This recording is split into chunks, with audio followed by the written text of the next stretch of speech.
just about wraps this up. In lane, what your responsibilities are is essentially get farm, get your last hits, get gold, get XP, get fat, deny the enemy team farm, so disrupt their ability to get last hits. If you can push them out of lane by hitting a power spike that they just can't lane against you, that's amazing, because you ruin their game. You absolutely ruin their game. So that's a very good goal to have, and it's one of your responsibilities to minimize how much farm they get. And your last responsibility is to defend your tower. So if you have been pushed out of lane and it's still in the laning stage, you're at the 3 or 4, that's if you've been pushed out of lane by the 3 or 4 minute mark, you're in trouble. But if it's like the 6 or 7 minute mark and you just can't lane because they hit some power spike where they just destroy you every time you show up, you can't lane. So you push the wave out, you go jungle. Maybe you're sitting in your triangle as the pause 3 because you hit a timing where you can jungle. You have whatever regen or ability you need, and you can jungle now. When these creeps end up back at your tower, you need to be there. This is best shown, I think, by mids, because the mid lane is very 1v1, and it kind of swingy based on who does better. Well, I mean, everything's based on who does better, but more so in mid, I would think. But anyways, if I am the mid laner and I hit a bad lane, I push it out and I'm gonna jungle. I'm gonna go over here and I'm gonna kill these creeps. You would actually be pushing it out and jungling anyways if you're doing really well, because that's how you maximize your farm. You get some jungle camps in between the creep waves, which is just more efficient. You get more farm. But if I'm over here jungling, this wave is going to push back into me sooner or later because it's under their tower, and therefore my creeps are taking damage from both their creeps and the tower. It's going to get to here. It's under my tower now. It's going to go back and forth. But if their hero is here, their mid is here killing my creeps as well, right now this would be pushed under my tower.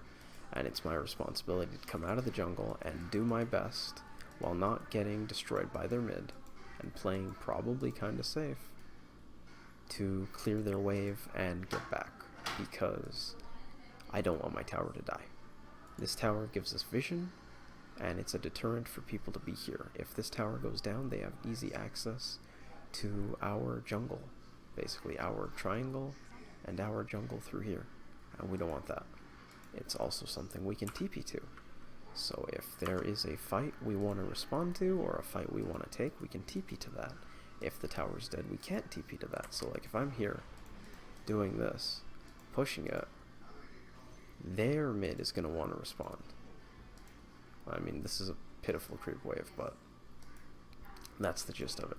You want to farm, you want to disrupt their farm, and you want to protect your tower. It's also very relevant in the carry role, because if we walk all the way down here, the mid tower is the most important tower, the mid T1. We won't get into why, but the mid tower is the most important one. And the safe lane is the easiest to take because of its positioning being closer to where the creeps meet. It's easier to push creeps into it, essentially. And also it's easier to gank, but again, we don't need to talk about that. So the carry and the pause 5 in this lane, it's their responsibility to make sure this tower is protected, because if the enemy team pushes into this, as they easily can, they clear this creep wave and immediately they're chipping this tower down. We need to be able to defend this. So if my pause 1 is off farming in the jungle because he absolutely can't lane, and I'm a Jakiro with a bunch of ranged AoE spells, it is my job to clear the creep wave as it gets here.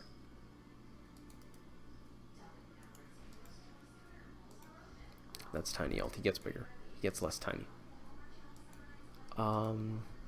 If you can't do that effectively, hopefully there's someone on your team who can. Oftentimes it is the pause 5 or the pause 3's responsibility to be the shitty lane tower defender.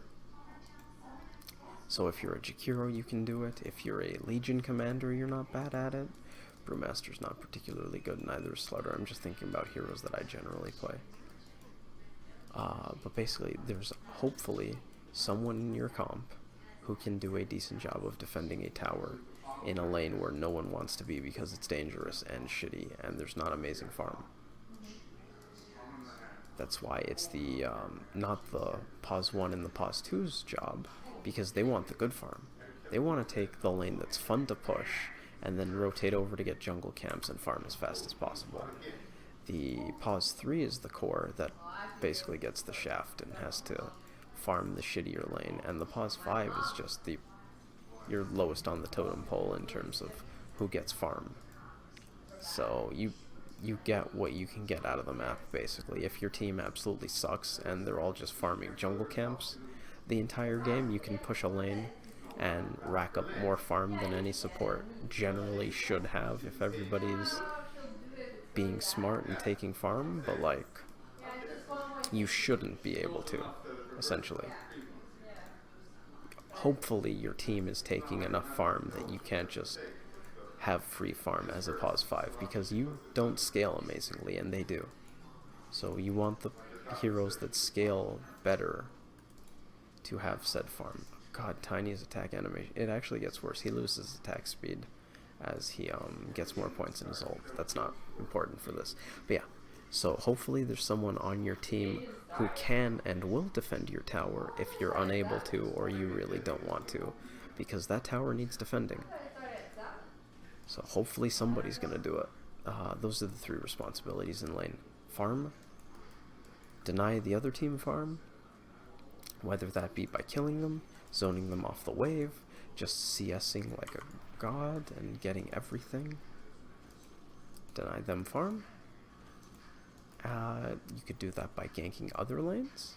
Maybe you deny those lanes farm, but you want to farm, deny farm, and protect towers.